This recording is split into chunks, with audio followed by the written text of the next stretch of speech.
കഥ തുടരുകയാണ്. ഉന്മാദം ഭാഗം 21. രചന ദിവ്യ ജി കെ. അവതരണം നിള. ഹേമയുടെ നെഞ്ചിലെ പിടപ്പിന്റെ ആക്കം കൂട്ടാനായി വഴിയോരത്ത് കാറ് നിർത്തിയിട്ട് കാറുകൂലി കൊടുത്തിട്ട് റിച്ചു പറഞ്ഞു, ഇനി അങ്ങോട്ട് കാറ് പോകില്ല, ഇടവഴിയിൽ കൂടി നടന്നു പോകണം. അതിനും തലയാട്ടി ബൊമ്മയെ പോലെ അവന്റെ കൂടെ നടക്കുമ്പോൾ ഷീറ്റും പലകയും ഓലയും കൂടിച്ചേർന്ന ചെറിയൊരു വീടിന് മുന്നിലെത്തിയതും ഇതാണ് വീടെന്ന് അവൻ പറയുമ്പോഴേക്കും അകത്തുനിന്നും മുറ്റത്തേക്ക് തെറിച്ചു വീണ ചോറും പാത്രത്തിനുമൊപ്പം ഉച്ചത്തിലുള്ള പച്ചത്തെറിയും കേട്ടു തുടങ്ങിയിരുന്നു.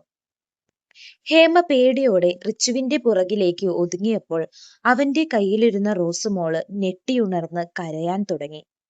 മോളെ ഹേമയുടെ കയ്യിൽ കൊടുത്തിട്ട് റിച്ചു പറഞ്ഞു, നീ മോളുടെ കരച്ചിലടക്ക്, ഞാൻ ഇന്നത്തെ പ്രശ്നം എന്താണെന്ന് നോക്കിയിട്ട് വരട്ടെ.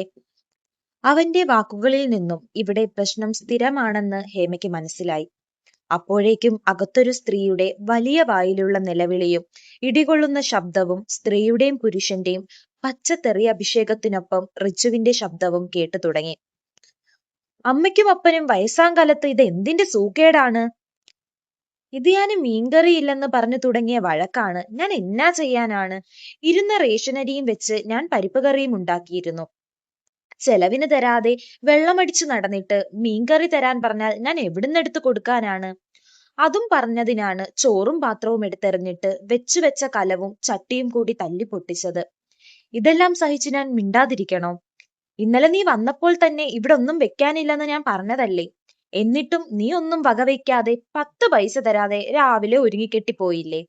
ഇല്ലാത്ത കാശ് മുടക്കി നിന്നെ പഠിപ്പിച്ച് നീ രക്ഷപ്പെട്ടിട്ട് ഞങ്ങളെ രക്ഷപ്പെടുത്തുമെന്ന് വിചാരിച്ചപ്പോൾ അറബിയുടെ ജയിലിൽ കിടന്നിട്ട് ഒന്നുമില്ലാതെ കേറി വന്നിരിക്കുന്നു. ഈ വീട് ഒരിക്കലും രക്ഷപ്പെടുമെന്ന് തോന്നുന്നില്ല. എന്റെ ഗതി ജീവിതാവസാനം വരെ ഇങ്ങനെ നരകിക്കാനാണ്. റിച്ചുവിന്റെ അമ്മയുടെ വാക്കുകൾ കൂരമ്പുകൾ പോലെ ഹേമയുടെ ചെവിയിലും തുളച്ചു കയറി. ഈ വീട്ടിൽ കിടന്ന് താനും ജീവിതാവസാനം വരെ നരകിക്കേണ്ടി വരുമോ?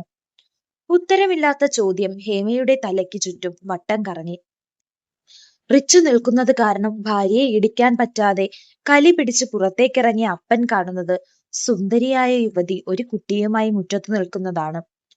അവളുടെ അരികിൽ തന്നെ വലിയൊരു ബാഗും ഇരിപ്പുണ്ട്. ഹേമയുടെ അരികിൽ വന്ന് വഷളൻ നോട്ടം നോക്കി നാവ് നൊട്ടിനുണച്ച് അയാൾ ചോദിച്ചു, നീ ഏതാ? അപ്പന്റെ ഉറക്കെയുള്ള ചോദ്യം കേട്ടതും റിച്ചു പെട്ടെന്ന് തന്നെ പുറത്തേക്കിറങ്ങി വന്നു. അയാളുടെ നോട്ടത്തിലും ഭാവത്തിലും ചോദ്യത്തിലും ഹേമയ്ക്ക് ആൾക്കൂട്ടത്തിന് മുന്നിൽ നഗ്നയാക്കപ്പെട്ടതുപോലെ തോന്നിയിരുന്നു. ഇയാളുടെ ഒപ്പം ഈ വീട്ടിൽ താമസിക്കണമെന്ന ചിന്ത വന്നപ്പോൾ ശരീരം മുഴുവൻ വിറയ്ക്കാൻ തുടങ്ങി. റിച്ചു ഓടി പുറത്തിറങ്ങുന്നത് കണ്ട് അവന്റെ പുറകെ തന്നെ അമ്മയും ഇറങ്ങി. ഹേമയും കൊച്ചിനെയും ഒന്നിച്ച് തോളിലൂടെ കൈയിട്ട് ചേർത്ത് പിടിച്ച് റിച്ചു പറഞ്ഞു, ഇതെന്റെ ഭാര്യയും കുട്ടിയുമാണ്. ഹാ, സ്വന്തം കാര്യം നോക്കാൻ പോലും ശേഷിയില്ലാത്ത നിനക്ക് ഭാര്യയും കുട്ടിയുമോ? അപ്പനെ കടത്തിവെട്ടി അവനെ ആട്ടി പച്ചത്തെറിയും വിളിച്ച് അവിടെ കിടന്ന ചൂലുമായി പുറത്തേക്കിറങ്ങി അത് ചോദിച്ചുകൊണ്ട് അമ്മ അവന്റെ തുടയിലും മുതുകത്തും അടിക്കാൻ തുടങ്ങിയതും ഹേമയുടെ തോളിൽ നിന്നും കൈയെടുത്ത് അമ്മയുടെ കയ്യിൽ നിന്ന് ചൂല് ബലമായി വാങ്ങി ദൂരെ എറിഞ്ഞ് അവരെ തള്ളി താഴേക്കിട്ട് റിച്ചു പറഞ്ഞു, ദേ തള്ളേ, മര്യാദയുടെ ഭാഷയിൽ കാര്യം പറയുമ്പോൾ ഒരുമാതിരി വൃത്തികെട്ട സ്വഭാവം കാണിക്കരുത്. എനിക്ക് കല്യാണം കഴിക്കാനും കൊച്ചിനെ ഉണ്ടാക്കാനും നിങ്ങളുടെ സമ്മതം വേണ്ട. ഞാൻ എന്റെ ഇഷ്ടം പോലെ ചെയ്യും. അത് പറയുന്നതിനൊപ്പം അവന്റെ വായിൽ നിന്ന് വീഴുന്ന തെറികൾ ഹേമ ഇതുവരെ കേട്ടിട്ട് പോലും ഇല്ലാത്തതായിരുന്നു. ഡാ, നീ എന്റെ പെണ്ണുമ്പിള്ളയെ തല്ലുമോടാ? അപ്പൻ ചോദ്യവുമായി ആടി അവനെ ഇടിക്കാൻ തുടങ്ങിയപ്പോൾ അമ്മയും അപ്പനും മോനും കൂടി അവിടെ വലിയൊരു അടിക്ക് തുടക്കം കുറിച്ചു. ഉറക്കെ കരയുന്ന റോസുമോളെയും പൊത്തിപ്പിടിച്ച് ഇതുവരെ കാണാത്ത കാഴ്ചകളിൽ നോക്കി ഹേമ വിറങ്ങലിച്ചു നിന്നു. അമ്മേ, ഞാനൊന്ന് പുറത്തു പോയിട്ട് വരാം. നന്ദ, നീ എവിടെ പോകാൻ പോവുകയാണ്? ഞാൻ കട വരെ ഒന്ന് പോയിട്ട് വരട്ടെ. വേണ്ട, നീ പോകണ്ട. നിനക്ക് എന്താ വേണമെന്ന് പറ, അച്ഛൻ പോയി വാങ്ങിയിട്ട് വരും. അമ്മ എന്താണ് കൊച്ചു കുട്ടികളോട് സംസാരിക്കുന്നത് പോലെ എന്നോട് സംസാരിക്കുന്നത്? അവളും മോളും പോയെന്ന് കരുതി എനിക്ക് കുഴപ്പമൊന്നുമില്ല. നിങ്ങൾ സദ്യ ഉണ്ടാക്കുമ്പോഴേക്കും ഞാനിങ്ങെത്തും. അത്രയും പറഞ്ഞ് ആരെയും നോക്കാതെ കാറുമായി നന്ദൻ പുറത്തേക്ക് പോയതും അവർ ഭർത്താവിനോട് ചോദിച്ചു, നിങ്ങൾ എന്താണ് അവനെ തടയാതിരുന്നത്? മോന് ആകപ്പാടെ മനസ്സ് വിഷമിച്ചിരിക്കുന്ന സമയമല്ലേ? അതുകൊണ്ട് തന്നെയാടി ഞാൻ അവനെ തടയാതിരുന്നത്. അവന് റൂമിലിരുന്ന് ശ്വാസം മുട്ടിയപ്പോൾ പുറത്തേക്ക് പോയതായിരിക്കും. അവൻ പോയതുപോലെ തിരിച്ചു വരും. നീ വന്ന് സദ്യ ഒരുക്കാൻ നോക്ക്. നന്ദൻ ആദ്യമായി ഒരു പാക്കറ്റ് സിഗരറ്റും ഒരു കുപ്പി മദ്യവും വാങ്ങി വീട്ടിലേക്ക് തിരിച്ചു. മനസ്സമാധാനത്തിന് ബെസ്റ്റ് മരുന്നാണെന്ന് ആരോ പറഞ്ഞ ഓർമ്മയിൽ വാങ്ങിയതാണ്. ആ സമയം നന്ദന്റെ ബുദ്ധിയും വിവേകവും കൂടി വർക്ക് ചെയ്യുന്നില്ലായിരുന്നു. മനസ്സമാധാനത്തിനുപരി ജീവിതവും ശരീരവും സ്വഭാവവും നശിപ്പിക്കുന്ന വിഷവസ്തുവാണ് കയ്യിലിരിക്കുന്നതെന്നവൻ ചിന്തിച്ചതേയില്ല. പതിവ് ജോലികളൊക്കെ കഴിഞ്ഞ് കുളിച്ചിറങ്ങിയ ആശ ടിവിയുടെ മുന്നിലിരിക്കുന്ന പ്രവീണിനോട് ചോദിച്ചു, പ്രവിയേട്ടന്റെ മുഖത്തെന്താണ് വല്ലാത്ത ഗൗരവം നിറച്ചു വെച്ചിരിക്കുന്നത്? ആശയെ ഒന്ന് നോക്കിയിട്ട് പ്രവി പിന്നെയും മറുപടി പറയാതെ ടിവിയിലേക്ക് നോക്കി തന്നെ ഇരുന്നു.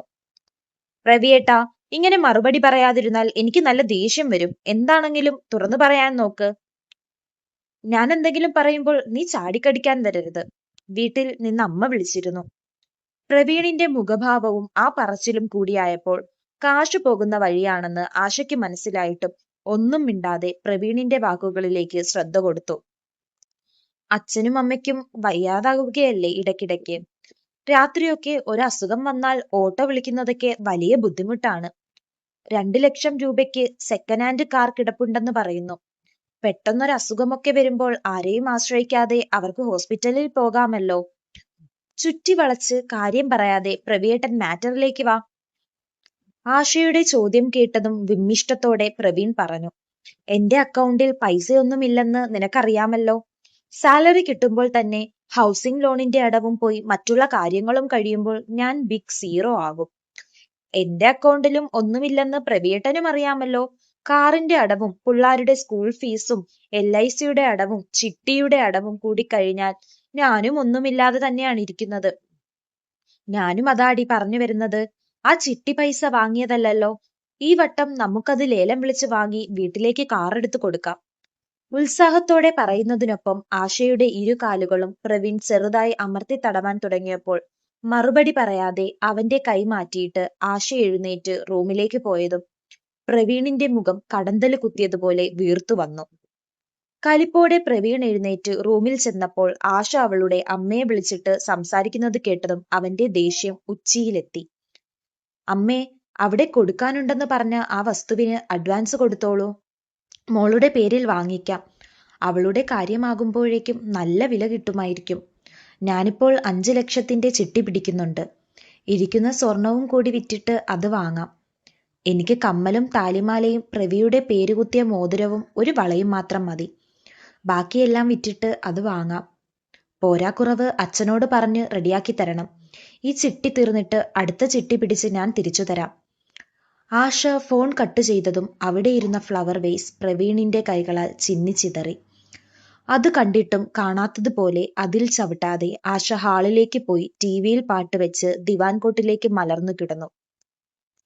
അതും കൂടി കണ്ടതും പ്രവീണിന് പിന്നെ ദേഷ്യം വന്ന് ഓടിപ്പോയി ആശയെ പിടിച്ച് എഴുന്നേൽപ്പിച്ച് തോളിൽ പിടിച്ചു കുലുക്കി അലർച്ചയോടെ ചോദിച്ചു, ഞാൻ എന്റെ അമ്മയ്ക്കും അച്ഛനും വേണ്ടി കാറ് വാങ്ങുന്ന കാര്യം പറഞ്ഞപ്പോൾ നീ ഓടിപ്പോയി വസ്തു വാങ്ങുന്ന കാര്യം പറയാൻ ആര് പറഞ്ഞു? നീ എന്നോടൊരു വാക്ക് ചോദിച്ചോ? പ്രവേട്ടൻ ചുമ്മാതെ വഴക്കുണ്ടാക്കാൻ നിൽക്കണ്ട. കാറ് വാങ്ങുന്നത് നിങ്ങളുടെ അമ്മയ്ക്കും അച്ഛനും വേണ്ടിയാണെങ്കിൽ ഞാൻ വസ്തു വാങ്ങുന്നത് എന്റെ മക്കൾക്ക് വേണ്ടിയാണ്. ജോലി ചെയ്യുന്നതെല്ലാം നിങ്ങളുടെ വീട്ടുകാർക്ക് കൊടുത്താൽ നാളെ എന്റെ മക്കൾ പെരുവഴി കിടക്കും. ഈ കാറ് വാങ്ങുന്നതിന്റെ പിന്നിലുള്ള ബുദ്ധി നിങ്ങളുടെ ചേച്ചിയുടേതാണെന്ന് എനിക്ക് നല്ലതുപോലെ അറിയാം. അച്ഛന് കാർ ഓടിക്കാൻ അറിഞ്ഞുകൂടാ. പിന്നെ ആ കാർ ഉപയോഗിക്കുന്നത് ധനേശേട്ടൻ തന്നെയാണല്ലോ. അങ്ങനെയുള്ളപ്പോൾ കാർ അവർക്ക് വാങ്ങിയാൽ പോരെ? പ്രവിയേട്ടൻ വാങ്ങിക്കൊടുക്കേണ്ട കാര്യമുണ്ടോ? അത് നീയാണോ തീരുമാനിക്കുന്നത്? പലിശക്കെടുത്തിട്ടായാലും ഞാൻ കാറ് വാങ്ങിക്കൊടുത്തിരിക്കും. നിന്റെ ഔദാര്യവും പൈസയും ഒന്നും വേണ്ട. എനിക്ക് വില തരാതെ നീ ചെയ്യാൻ പോയതൊക്കെ നീയും നിന്റെ വീട്ടുകാരും കൂടി ചെയ്തോ. എനിക്ക് എന്താ ചെയ്യാൻ പറ്റുമെന്ന് ഞാൻ കാണിച്ചു തരാം. അത്രയും പറഞ്ഞ് ദേഷ്യത്തോടെ പ്രവീൺ വണ്ടിയുമെടുത്ത് പുറത്തേക്ക് പോയപ്പോൾ നിറഞ്ഞ കണ്ണു തുടച്ച് ആശ അവിടേക്ക് തന്നെ തളർന്നിരുന്നു. രാത്രി 11 മണി കഴിഞ്ഞിട്ടും പ്രവീൺ തിരിച്ചു വരാതെ ആയപ്പോൾ ആശയുടെ ഉള്ളിൽ ഭീതി കയറി തുടങ്ങി. ബീനയുടെ പിൻകരുത്തിൽ മുഖമിട്ടുരസി പുറകുവശത്തു നിന്നും നൈറ്റി ഉയർത്തി നഗ്നമായ ശരീരത്തിലേക്ക് സ്വന്തം ശരീരം ചേർത്ത് വെച്ച് ഷീറ്റിനാൽ മൂടി പതിയെ അഭി ചോദിച്ചു, ഇതെന്താ ബീനെ, നീ നൈറ്റി മാത്രം ഇട്ടേക്കുന്നത്? അടുത്ത ഭാഗത്തിനായി കാത്തിരിക്കൂ. കഥ ഇനിയും തുടരും. കഥ ഇഷ്ടമായാൽ സബ്സ്ക്രൈബ് ചെയ്ത് കൂടെ കൂടണേ.